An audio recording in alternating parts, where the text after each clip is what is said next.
Okay, so All continue. right, Okay, so we're here we live. go. All right, today we're here with Shawn Hatten, who's an independent filmmaker, has worked in a variety of capacities, and has started his own film company after completing his MFA in filmmaking. Welcome, Shawn. Hey, Phil, how you doing? Good, good. Great to talk to you. Sean has done so many different things in terms of working with other production companies, like for Ken Vos down in Mexico. And he's also worked helping out with the filmmaking at Wilkes University, Yeah, and started his own film company where he produced a video of the YSU Poetry Center yeah, in several trips to Youngstown, Ohio. One of the few, the proud, the brave, who've actually come to Youngstown and make some films. right. So we're delighted about all that. Shawn, how did you get started as an independent filmmaker? As an independent filmmaker. Okay, so that's always a tough question. It's the same question, as when did I when did I start writing? Mm, I guess for me, when I truly started doing it was when I went back to school as a non-traditional student. I went to Temple University and I enrolled in their filmmaking program. So when I graduated, I guess obviously that was the beginning of it. And then I graduated in 2005. And then from then on, I did some work for WBIA. It's a PBS affiliate in the Wilkes-Barre area. I think I worked there for maybe 2005 to 2016. mhm. So 11 years. But other than that, I did some work with Robert May on the Kids for Cash documentary. Um, and for the most part, the question was, how did I get started? Right. Um, yeah, I mean, I just wanted to make movies. I knew I really didn't have a desire to write. I mean, I knew I wanted to write because I had ideas, but I didn't really believe that I could write them. So I thought, well, let me go and I'll learn how to make them. And in the process, I took a couple screenwriting classes and found out that I really enjoyed writing. You know, there was another incident in my undergrad when I was at community college when I had an English class and I was writing, and I'm like, wow, I really, really like doing this. It feels really good, you know. Because before that, the thing I was focusing on was drawing. I was because I can draw. Um, so yeah, I mean, I guess it was when I went to Temple in 2005. I mean, 2000. Well, I went in 2002, graduated in 2005, and from then on, I was on a journey trying to do independent filmmaking. Now, the only other thing is, I have it. My daughter's 26 now, so she is graduating with her nurse practitioner in a couple days. But for me, I couldn't go out to LA. I wasn't going to go to New York, so I had to do it from where I was at, which was in Wilkes-Barre, Pennsylvania. And at that time, like I don't know, like a lot of people, in this age might think, oh, well, you can still do it. You got the internet, but at that time, that wasn't really big. Getting access to film equipment was really difficult, especially good film equipment. iPhones weren't around. Maybe they were just coming around, I think like 2008 or something like Mm. that. So you really didn't have access to equipment. So that was one of the benefits of going to film school also back then. You had access to all this extra equipment. So when I started WVIA, that was something that they had told me that, hey, you can use the equipment here. So that was like, I never really used it, but that was one of the reasons that I was hoping to get involved in that also, um, which led me to the Wilkes program. One of the reasons I joined the Wilkes program is because I was like, well, what can I do where I'm at right now? And I'm in Wilkes-Barre. I'm like, well, I like writing. They have this writing program, so let me check that out. And that's where we met. Right, right. So, So that brings up a couple of other questions, Shawn. And first one, I guess, is as a young person, yeah, I guess the idea is most filmmakers have have the issue of having to move to New York or LA. I mean, that's kind of that's the thing that needs to be done, or you know. yeah. I mean, I think if obviously, if you want to, there was a time I think that was absolutely necessary. Mhm. Um, you could do it without doing that. Yeah, I mean, you could. I mean, you'd have to, produce it. You'd have to do all your own work, get it out there, which is easy to do now to get it out there. I mean, you could put it on YouTube, of course, Mm, or Vimeo, right. but it is still really difficult to make a really good movie um, without going, having access to the people you would need to make that movie if you're in Wilkes-Barre, say. There's more people that are trying to be filmmakers now, I think, than ever before, Mm, obviously. because the equipment's there. You can do you could do really great stuff with an iPhone. If you have good lighting, it could make, iPhone's a pretty good camera, but it could make almost any camera look really good. So the equipment's there for cheap, but it does take a lot of work. So New York and LA, obviously, ideally, to go to those places is probably, it's never a bad thing, but you can still, if you have the ambition and drive and desire, you can do it, I think, from wherever you're at. There was recently a movie that was on Amazon that I saw. It was called The Vast of Night. I didn't love it, but the guy put a lot of money into it, but he had money to put into it also, because it easily costs a few $100,000. The average person doesn't have that kind of money, even independent, even independent filmmakers that I looked up to, coming around, like some of them had budgets of $7,000, $10,000, $25,000. That was with film though, on film reels. To get that kind of money, it's difficult for the average person. I shot a short in 2015 it cost me, I think, $2,500 to $3,000 altogether, and that's a lot of money, for a short.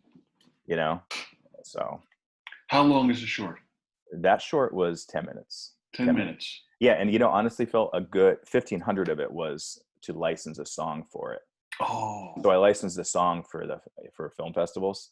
There might have been some other costs, maybe it was a little more, but yeah, I licensed a song for a year, and which is a good thing and a bad thing. Now that it's finished, I can't really put it out there publicly because there's a licensed song in it, which some people might view that as like a mistake. I did get an independent musician to write some other songs, but there was one song that I wanted to keep, and it was really the foundation of this short, so. Yeah. Anyway. Well, there's so many parallels. It's so interesting, Shawn. There's so many parallels between what you're talking about and the print publishing industry. It's the same paradox. It's easier to make books now than ever before. Yeah. But you still face the distribution problem. Yeah. Which is you can put, in your case, you're talking about putting it up on YouTube or Vimeo. And I've told the story many times about, you put something up on Amazon, Mm-hmm. but does that really mean it's being published? Because after all, it's just a web page. There's not a whole lot of ability for the public to get to that particular piece. How do you address the distribution issue? Yeah. A couple of years ago, I think, the way to go, film festivals are always the way to go, to try to get it out there, get somebody to see it. The other option is, to put it on YouTube or put it on Vimeo. Then everybody sees it, and then maybe something happens. Amazon has something called Amazon, I think it's Prime Direct or Amazon Video Direct, I forget.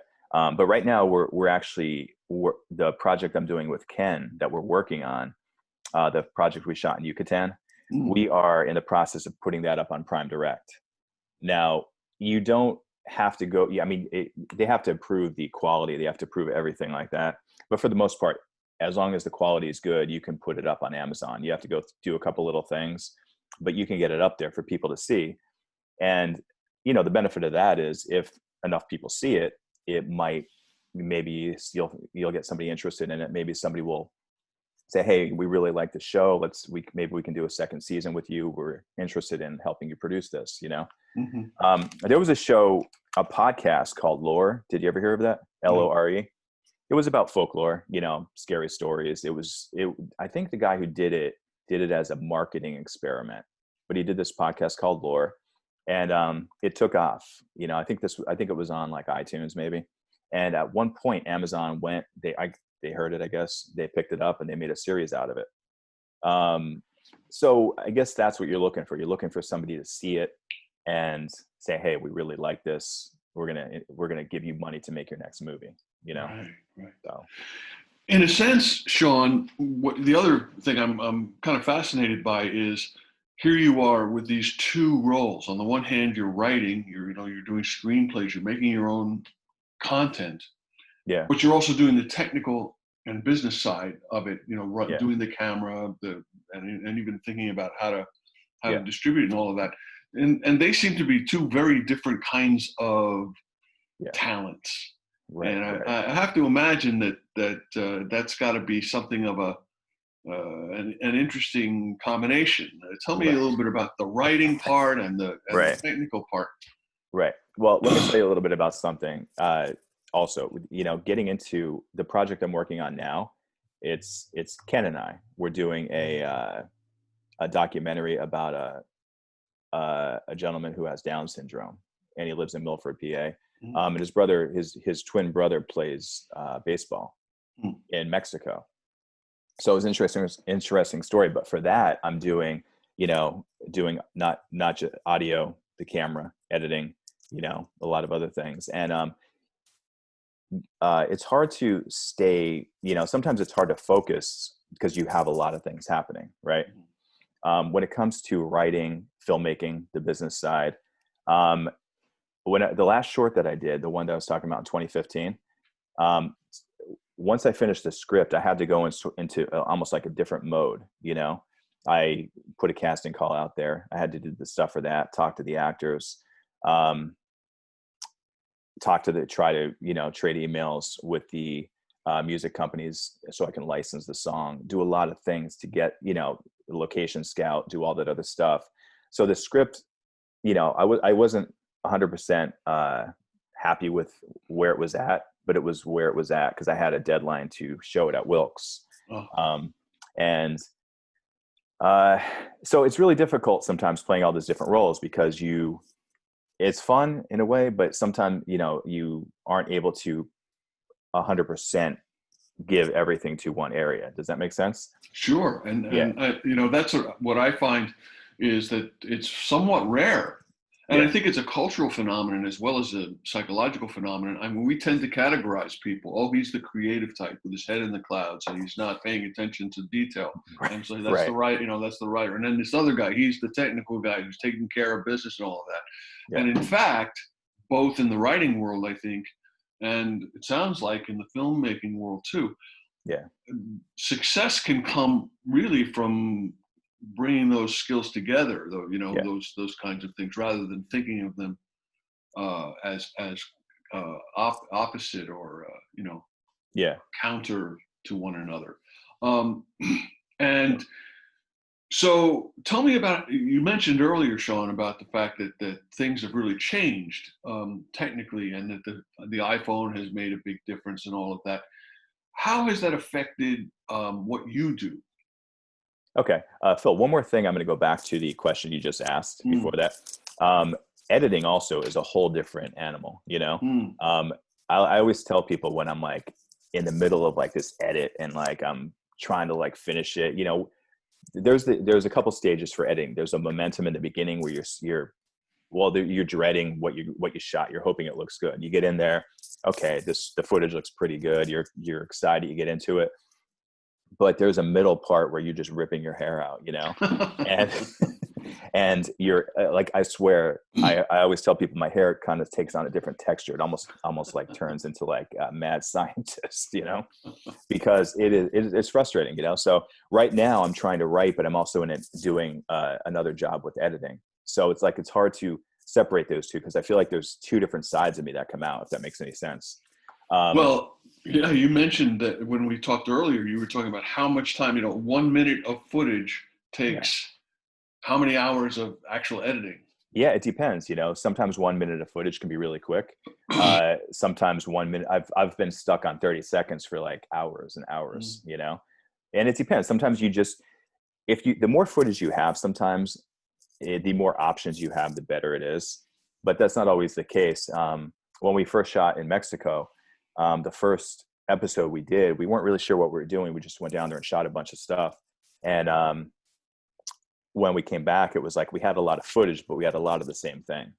So to pull different stuff, we had to like really get creative and try to figure out how we can like get 23 minutes out of what we had, you know? mhm, mhm. Um, so the other thing is it in this day and age with filmmaking, you really have to know everything. You have to be able to almost do everything, you know? You could, unless you know the right people, you know, but it really pays to, if you're a writer and you want to direct, to know how to operate a camera, Mm. to know how to edit. And editing software is fairly easy to use. I mean, when you get into advanced areas like color correction and, sound design and stuff like that, it's difficult, because obviously in Hollywood, there's usually a person who does that is specialized in that, right? They are a color corrector, or they're a sound engineer, I guess. But yeah, it does pay to know everything. And I wasn't technical by nature. I wasn't a tech guy at all. It was something I had, when I went to Temple, I was like, I barely know how to use a computer, Before that, I remember I was typing papers because I didn't have a computer. I was typing them on an old typewriter. Yeah. So, I mean, I had to learn learn editing software, and there's only so much you could learn, in a year. So I was like, I focused on editing and writing at that time, and then camera. Right. So, Right. Interesting. And what was your question about the iPhone, Phil? I think No, I'm I was rambling. I just think I'm saying, rambling on. no, this is interesting. And when you're talking about that, once again, I'm seeing all these parallels. Yeah. Yeah. What is it? Yates says, a line will take us hours maybe, but if it does not seem a moment's thought, our stitching and unstitching have been naught. And it sounds like Yeah. the editing process, another fascinating thing that you just brought up is, and something I don't think any writing teacher ever tells their students, but is I find to be absolutely true. You can have too much material. Oh yeah. Too much. I mean, I look at my notebook and I see, well, this garbage. It's the same garbage, the same thing. Yeah. And so, in a sense, you hate to tell people, well, don't write everything down. Mm-hmm. But I think everybody has to kind of find, and it's so interesting that you illustrated here. Everyone has to find their own tempo and their own style. So that I can imagine, I'm just guessing here, but I can imagine that there will be times when you say, well, I'm not going to take that shot because I don't want to have to edit it afterwards. I don't want to have to. Yeah. What do you think? Is that the case? Yeah. I mean, Yeah. are you judiciously using these, shots and cameras? Yeah. I think it's better. It's kind of weird. It's sometimes you're like, I don't want to get that shot. And then you get into post and you're like, I should have got that shot. So that happens a lot. There was one time for my undergrad, I was shooting this, we had to do something over the weekend. I was trying to write a script all week long leading up to the weekend. And I scrapped it because I was trying to do something really imaginative and cool. And I'm like, you know what? I'm just going to do this zombie movie. I'll just give it to them on Monday. At least it'll be done. And not that I had an interest in zombie movies, but it was just so I called some friends and family up. I said, hey, can you guys do this over the weekend? And we shot it. But there was one shot that I got at the end before we left the location that I'm like, let me just get this really quick. That was almost detrimental to the transition there, So it became a big part, in the movie. So anyway, you do want to pick and choose what you want to shoot, but at the same time, there's so many times I gave up on a shot or I decided not to pull out the camera and I missed it. There are days where, especially in Mexico, and not just in Mexico, where it's almost like the universe is throwing stuff at you. Hey, you should film this, right? And you're like, oh, well, I'm not ready. We're not at the location yet, and you don't get it. And then you're like, damn it, I should have, I should have got that shot, and that happens a lot, or there's stuff you leave on the table. You take a script in, you're trying to do a short film, you shoot all the necessary things, but you don't get extremely creative, I guess. You're just getting the basics. And when you get to post, it's like there's things that are missing, if that makes any sense. And going back, as far as overwriting, in the time I was working on the Mexico project, I was working on a screenplay, and I had a hard time staying. I'd work on it for 2 weeks, and then I'd go edit, and I'd be editing for 6 months. Then I'd go back, and then things were changing with the story, and it got to the point where it was so overwritten that I'm still trying to piece it together. It's finished, but there are some really good scenes that I'll come across, and I'm like, oh man, I forgot to put that in there. And there's other stuff that I kind of, so I know about overwriting for sure. Well, you also made me realize, Shawn, I mean, how much I take for granted as watching TV, watching movies, whatever it might be, things that I don't ever think about. Well, how did they get that hawk to dive down and eat that mouse at that particular moment? How did they? Right. You're standing around waiting for a hawk to eat a mouse? I mean, like I said, so many shots seem to be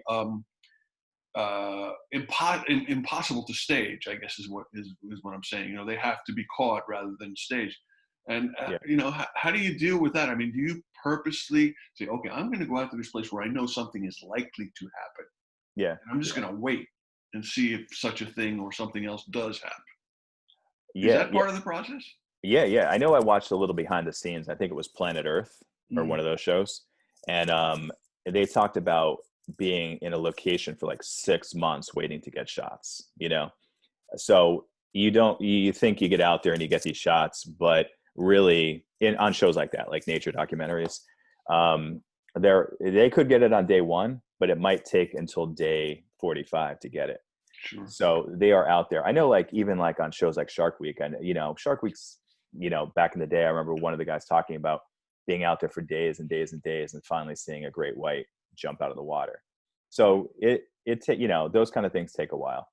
When you're talking about, obviously, narrative filmmaking where you're planning all the shots, that's different. But still, sometimes you want to get certain things happening. I know, like, a lot of filmmakers, you want to shoot sometimes early in the morning or later at when the sun's starting to set, because you get really nice lighting. Mm-hmm. That always helps. I mean, you would think midday sunny would be good, but for the most part, midday sunny is just kind of boring, because the light just looks, sometimes like too really flat lighting could make a really good camera just look like an average camera, But yeah, I mean, it's planning, and it's also luck, and it's also like, I don't know, maybe the universe saying, hey, here's some cool stuff today, but then other days you don't, get it. What advice would you have for somebody who just wants to get into this field? Wants to get into this field. Well, I mean, I've heard people talk about this before, and like, I listen to podcasts like almost every day, about filmmaking, about writing, and then like just about life, life stuff. But one thing they always talk about filmmaking podcasts is you really have to love it if you want to do it, because it's really difficult, right? So yeah, if you want to, first of all, you got to make sure that you want to do it, as for, I guess the other advice is, I mean, you're going to have to get your own equipment, as far as filmmaking and writing. I guess learn as much as you can, and don't be afraid to admit that you don't know what the hell you're doing, because there are times where I'm like, I have no idea what the hell I'm doing, but I'm just going to pretend I know, and that is very often. When we were in Mexico the first time, I remember we were flying privately, and our producer had a private plane, and we're flying over the Gulf of Mexico. And I was looking at him. I was looking at his sister, who was there also, and I'm thinking, I can't believe they have me doing this, because I don't know if I know what I'm doing when we land. It turned out good, of course, but they're the kind of thoughts I have all the time. But I guess, yeah, I mean, so I'm gonna have to backtrack as far as the question goes. What advice would I have? I mean, I guess, just, you're gonna have to get equipment. You're gonna have to, I guess, just invest time, learn as much as you can. Don't be afraid to admit that you don't know. Learn from the people around you instead of sort of competing against the people around you. Because I sat at the table at Wilkes with Todd and Ryan for the longest time, right? Yes. And those guys are big into filmmaking, and they're younger, and sometimes when you're older, you might think, well, maybe it's too late for me. But I didn't really have that approach. I'm always thinking, what can I learn from who I'm talking to, Not just what can I learn. I love to listen to people talk, The other thing, Phil, is, I don't know if you know I spent a lot of years in the martial arts. So I started when I was 11, off and on through my whole life. But one of the big things with the martial arts is the only person you should really compete against is who you were the day before. You should always try to be better than the person you were the day before, as opposed to you want to be better than everybody else. Just be better than who you were the day before, right? Then you could also reverse that if you want to be a total slacker and be like, you know what, I want to be worse than I was yesterday. That's kind of where I am. Right. That's where I'm going to now too. So. Well, that's, what great advice, love and do as you please, as St. Augustine says. Yeah. And, I know that one of the things I tell myself and tell, students is, there's only two questions that you ever really want to ask yourself as a writer. And one is, am I getting better? And two, is it worth my life?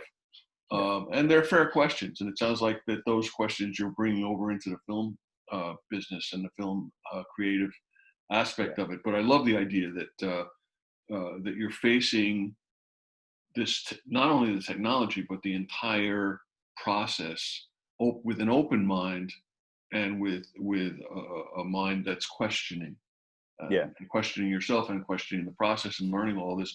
As as you said yourself, I mean, 2005, 2006, there wasn't the technology available to do the kind of work that's being done now. What do you think is going to happen?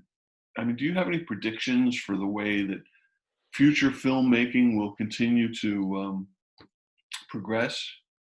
Yeah, that's I don't know, Phil. I think, I mean, movie theaters are obviously with COVID's put a different COVID changed things in ways that Yeah. we could not have anticipated, right? Um, so as far as movie theaters, I don't know what the future of films in theaters is. I do know, I mean, obviously big movies like superhero movies are the ones that go into theaters and make money, right? Hmm. There's so many streaming services right now that, if you're making an independent small film, most likely that's where it's going, right? The possibility of you getting that into theaters, like maybe in the 90s, the way they were doing it in the 90s, isn't probably going to happen. So where do I see this going? I mean, kids right now are watching YouTube stars, Hmm. they're doing stuff that, my nieces were watching this show on, a few shows on YouTube that they love and they watch, and these people are making it on their iPhone, right? They're just following each other around doing dumb things. And I always, I said to some friends, I'm like, that the people making making kid shows must be like, we are competing against these people with absolutely no budget. They're doing their thing and we can't really compete because they're getting all these viewers.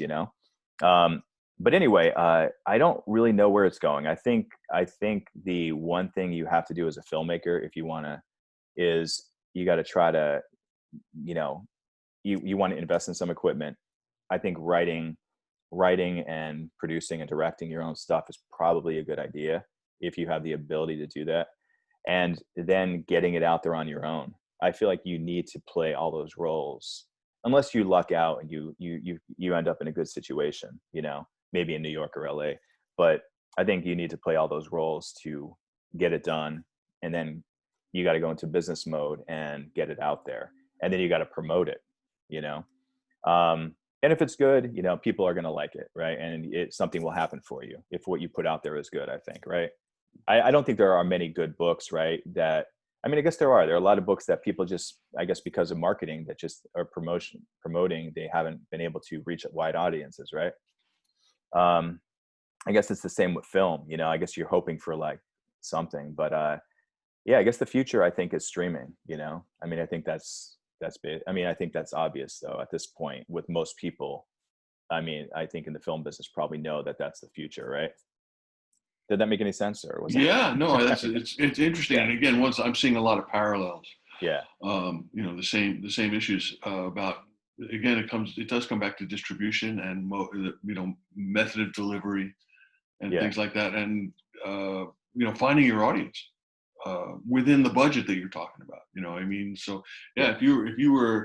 if you're sitting there in the Flatiron building and you're producing books that you need to sell 500,000 copies in order to Yeah. pay the rent, and you're competing against somebody who's working out of a park bench, Mm. and just distributing books and only needs to sell 100 copies to make a profit, that can be daunting, Yeah. from both points of view.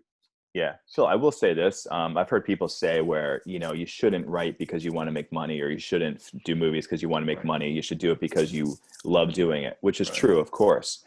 And I think with filmmaking, it's a little more difficult to do that because it takes a little more, unless you're doing like, I'm not talking about like a YouTube show where you're just putting up a camera and being a personality, Hmm. like an independent film. I think it's really difficult to stay with that with everyday life happening. If you're raising a family, you're married, blah, blah, blah. I think so many years, if you haven't, made money, it's difficult to keep doing it. But if you love it, I guess you can go back to the writing side of it if you don't have the money to actually produce the film you want to make, if that makes any sense. Sure. The one thing that I started doing at the end of, well, actually a couple years ago, I was so tired of editing just like I was inundated with, editing 12 hours a day, that I kind of broke away from like trying to write film scripts. I was like writing some fiction, Mm, and it actually felt good. I'm like, you know what? I don't have to worry about turning this into a movie. I'm just going to write this. right. But I got a lot of good ideas for screenplays by doing that. So Okay. that was good. But yeah, yeah. So what was the question again, Phil? There was something. Well, no, I was just asking about the future of, Oh, the of future. Oh, yeah, filmmaking. yeah, yeah. You know, but Yeah. yeah, no, what I see, Shawn, in this is so many parallels. The sense of, love what you do, ask a lot of questions, Hmm. be open to various modes of being in the industry and in the world. Yeah, definitely. Definitely. Yeah. I mean, learn from everybody, I think a lot of times, you don't want to pay attention to what this person's saying, even if that person is somebody who's giving you a hard time, Hmm. I had one experience where I actually had to tell myself, I said, hey, because I was thinking about quitting, and I'm like, you know what, just learn what you can from this person. It may not be the ideal situation, the situation you were hoping for, but learn what you can, good and bad, and take it from there, because he can't take, people might, you might be in a tough situation, but nobody can take away what you're going to learn from it, right? You're going to gather this, this experience, and you're going to move forward, and hopefully it'll help you. Does that make sense? You bet. Yeah. Shawn Hatten, independent filmmaker and an inspirational presence, both here and in Mexico, and with his film company, which is Mighty Warrior Films, and also Shawn Hatten Films. Thank you so much, Shawn, Hey, thanks, Phil. for being with us today. Hey, thank you very much.